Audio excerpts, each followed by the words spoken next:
I never imagined selling my own house would feel more like plotting an escape than closing a chapter, until Karen got involved.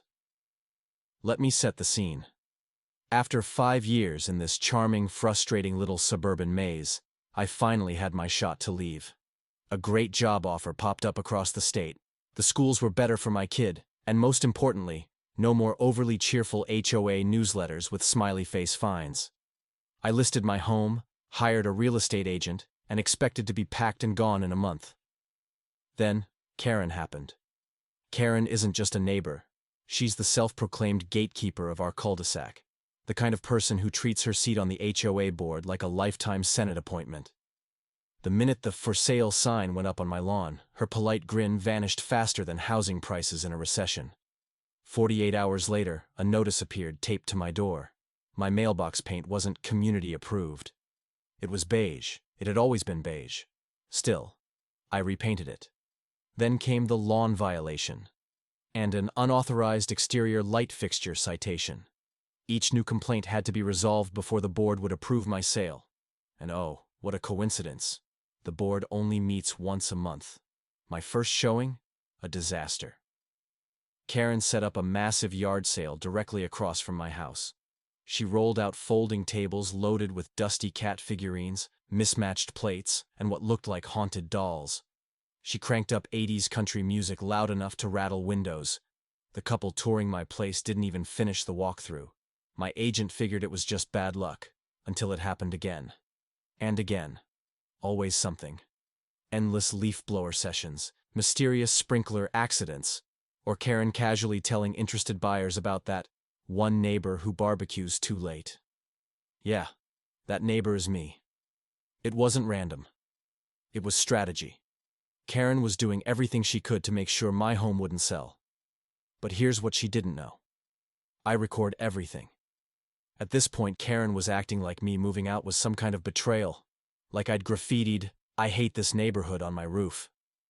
While I was losing sleep, losing showings, and nearly losing my mind, Karen was thriving. You know the type. Clipboard in one hand, lukewarm decaf in the other, smiling like she's doing charity work while actively ruining your day. But like I said, I record everything. Thanks to a couple well-placed Ring cameras and a front porch cam, I captured it all. The garage sale chaos, the weird little chats with buyers, the sprinkler sabotage, even footage of Karen whispering to a couple, "It's a nice house, but they won't tell you about the mold issues." HOAs involved. Spoiler, there was never any mold. I took the videos to the HOA board, expecting them to finally act. What I got was a smile, a thank you, and a reminder that Karen had been a pillar of the community for over 10 years. Oh, and also a new notice. Apparently my backyard fence was 2 inches too tall. It became obvious. The HOA wasn't ignoring Karen. They were protecting her. Fine. If the board wouldn't do something, I would. First, I filed a formal complaint with the State Real Estate Commission. Yes, you can actually do that if someone's interfering with a property sale. Next, I asked my real estate agent to document everything: names, dates, disruptions. We even scheduled showings only when Karen's car wasn't in the driveway. And the final move? I hired a private home inspector, not for the buyer, but for me. I wanted to prove there were no mold problems, no foundation issues, no hidden nightmares.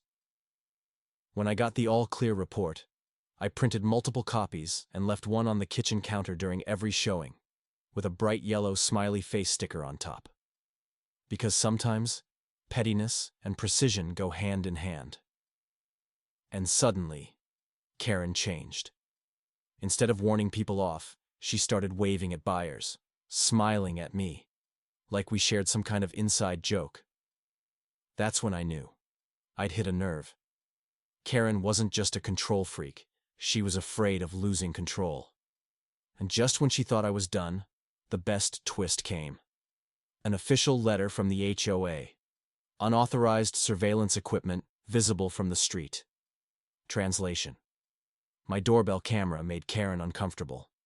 You know what makes people uncomfortable, Karen?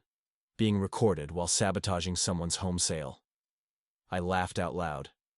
Then I printed that letter and taped it to the HOA's office door. Right under it, I stuck a neon pink post-it note. It read, "Smile. You're on camera." But here's where it gets good. Remember that complaint I filed with the real estate commission? Well, they called me back. Turns out interfering with a property transaction, especially when you're not a licensed agent, can actually carry legal consequences. They opened an official case and asked for any supporting video evidence. I sent them a folder titled Karen Crimes. Then something unexpected happened. A neighbor, let's call her Nancy, reached out. She'd been quietly watching the drama unfold, and she had some Karen horror stories of her own. But this wasn't just neighborly gossip. Nancy dropped a bomb. Karen wasn't even supposed to be on the HOA board anymore. Her term had expired last year. The board just forgot to hold elections, so Karen stayed in charge. Like a bad app that refuses to update, she kept running things like nothing changed. That was all I needed. Fueled by equal parts justice and pettiness, I went full lawful rogue. According to the HOA bylaws, any homeowner can call a special meeting, with enough signatures. One weekend, a few Ring doorbell conversations, a box of donuts, boom. I had the signatures. Meeting night was electric. I rolled out the footage. The showings Karen ruined.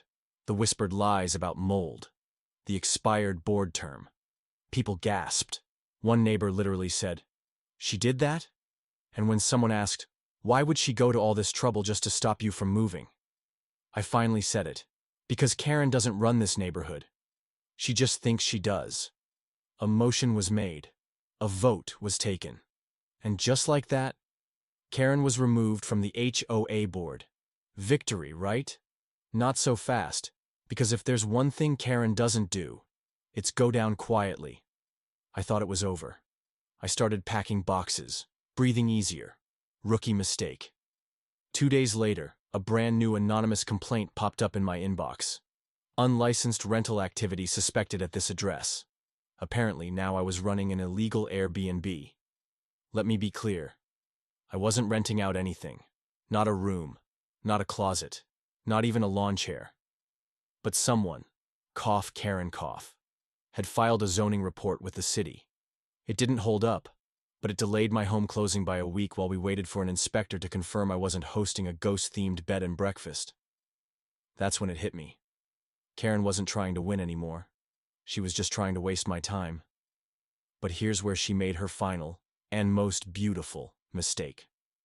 Remember Nancy? The neighbor who helped expose Karen's expired term? She came back with another nugget.